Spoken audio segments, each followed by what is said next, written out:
tababarkan oo ay soo qaban qaabiyeen ururka saxafiyiinta haweenka Soomaaliyeed ee SWJ ayaa waxaa ka faa'iideystay haween ka kala socday ururada bulshada rayidka waxaana goobta lagu qabanayay goobjoog ahaa mas'uuliyiin ka socday hay'adda xarunta horumarinta waxbarashada ee CED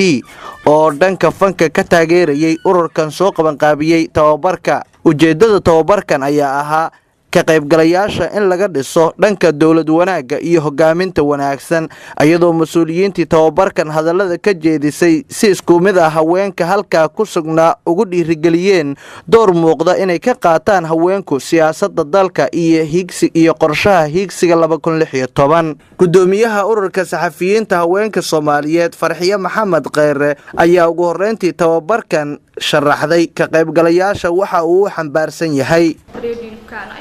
Somali women journalists kaasoo ugu baran doono maanta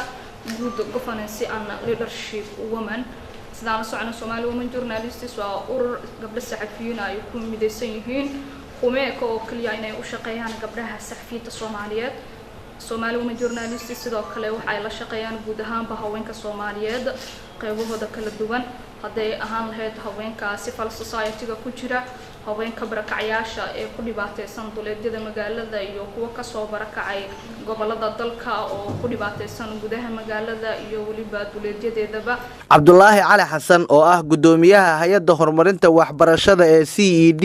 oo tababarkan dhanka dhaqaalaha ka taageerayay ayaa asna sheegay dhalinyarada Soomaaliyeed dhibaatooyin badan muddadii burburka dalka uu ku jiray inay wajaheen haddana loo baahan yahay inay door muuqda ka qaataan dib u kabashada Soomaaliya ay hiigsanayso. waa waxa Soomaaliya u baahan tahay maanta oo alxamdulillah aan islaanahay daawo ay noqon kartaa hogaamiyuhu marka ma aha macnaheedu maxaa ururada oo hadda ay kamid tahay SWJ ama hay'adaha aan hadda muxuu ahaa dawliga ahayn oo muxuu ahaa ururada la yiraahdo muxuu ahaa civil society ama ururada bulshada waxa weeye waa inay soo saaraan hogaamiyaal. Sugaal Macalin Maxamuud, telefishinka qaranka Soomaaliya, magaalada Muqdisho.